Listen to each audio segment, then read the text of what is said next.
Hi hello friends, എല്ലാ കൂട്ടുകാർക്കും നാളത്തെ എപ്പിസോഡിൻ്റെ റിവ്യൂയിലേക്ക് സ്വാഗതം. അങ്ങനെ അശ്വിൻ്റെ റൂമിൽ പോയിട്ട് നമ്മുടെ ശ്രുതി റിംഗ് ട്യൂണൊക്കെ മാറ്റിയിട്ട് അശ്വിനോട്ട് പണി കൊടുക്കുന്നുണ്ട്. അതിനുശേഷമാണെങ്കിൽ അശ്വിൻ്റെ ഷൂവിൽ ജ്യൂസ് കുടഞ്ഞിടുക, അശ്വിൻ്റെ വണ്ടിയിലെ പമ്പിലിട്ട്, അതായത് വണ്ടിയുടെ പെട്രോൾ ടാങ്കിലേക്ക് കൽക്കണ്ട വാരിയിടുക, ഈ കാര്യങ്ങളൊക്കെ ചെയ്തിരിക്കുകയാണ്. അശ്വിനാണെങ്കിൽ ആകെ ദേഷ്യം വരും കേട്ടോ. കാരണം അത്രയും ഇമ്പോർട്ടൻ്റ് ആയിട്ടുള്ളൊരു മീറ്റിംഗ് നടന്നുകൊണ്ടിരിക്കുന്ന സമയത്താണ് ഇതൊക്കെ സംഭവിച്ചത്. അപ്പോൾ ക്ലയൻസ് എല്ലാവരും അശ്വിനെ നോക്കി വല്ലാത്ത ചിരിയും കാര്യങ്ങളൊക്കെ ആയിട്ട് ഒരു കളിയാക്കി ചിരിക്കുകയൊക്കെ ചെയ്യും കേട്ടോ. അശ്വിനത് വല്ലാത്ത നാണക്കേടാവും. അങ്ങനെ മീറ്റിംഗ് കഴിഞ്ഞതിന് ശേഷമാണ് നമ്മുടെ അശ്വിൻ വീട്ടിൽ ഇങ്ങനെ പറയുന്നുണ്ട് ചേച്ചിയെടുത്ത്, ചേച്ചി എന്തിനാണ് ഇവിടുത്തെ ലാൻഡ് ഫോണിൽ തന്നെ വിളിച്ചുകൊണ്ടിരുന്നത് പറയും. അത് നിന്റെ ഫോണാണ് ബെല്ലടിച്ചത്.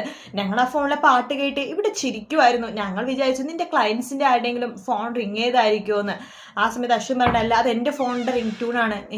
നിന്റെ ഫോണിൽ ഇങ്ങനത്തെ ഒരു റിംഗ് ട്യൂണോ എന്ന് പറഞ്ഞിട്ട് വീണ്ടും അവരെല്ലാവരും കൂടി പൊട്ടിച്ചിരിക്കുവാട്ടോ. ചേച്ചി ഞാൻ ചിരിക്കാൻ വേണ്ടിയിട്ടല്ല പറഞ്ഞത്, എൻ്റെ ഫോണിലെ റിംഗ് ട്യൂൺ ആരോ മാറ്റിയതാണ്. ഇവിടെ നിന്നൊന്നും നടക്കാണ്ട് ആരും അങ്ങനെ സംഭവിക്കില്ലല്ലോ. എല്ലാം ഞങ്ങൾ അങ്ങനൊന്നും ചെയ്തിട്ടില്ല അത് പറയാണ്. ആ സമയത്തൊന്നും ശ്രുതി അവിടെ ഇല്ല കേട്ടോ.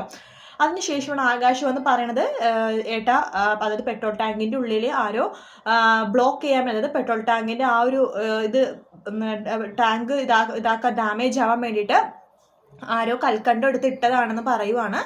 അങ്ങനെയാണ് മെക്കാനിക്ക് പറഞ്ഞെന്ന് പറയുമ്പോഴേക്കും നമ്മുടെ അശ്വിൻ എല്ലാം കൂടി കൂട്ടി വായിക്കുമ്പോൾ മനസ്സിലാവുകയാണ് ഇത് ശ്രുതിയാണെന്ന്.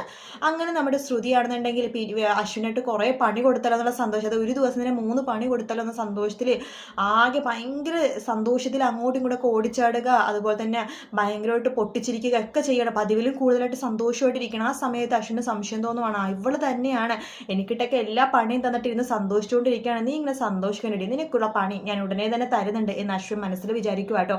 പക്ഷെ നാളത്തെ എപ്പിസോഡിൽ ഇത്ര മാത്രമേ കാണിക്കുള്ളൂ. ബാക്കിയെല്ലാം ഇനി തിങ്കളാഴ്ചത്തെ എപ്പിസോഡിലേ കാണിക്കുള്ളൂ. അപ്പോൾ ഇനി നടക്കാവുന്ന കാര്യങ്ങളൊക്കെ ഞാൻ നാളെ പറയാം. വീഡിയോ ഇഷ്ടപ്പെട്ടെങ്കിൽ ലൈക്ക് ചെയ്യുക, സബ്സ്ക്രൈബ് ചെയ്യുക, കമൻറ്റ് ചെയ്യുക. മറ്റു വീട്ടിൽ നാളെ കാണാം. Good night, take care, bye bye.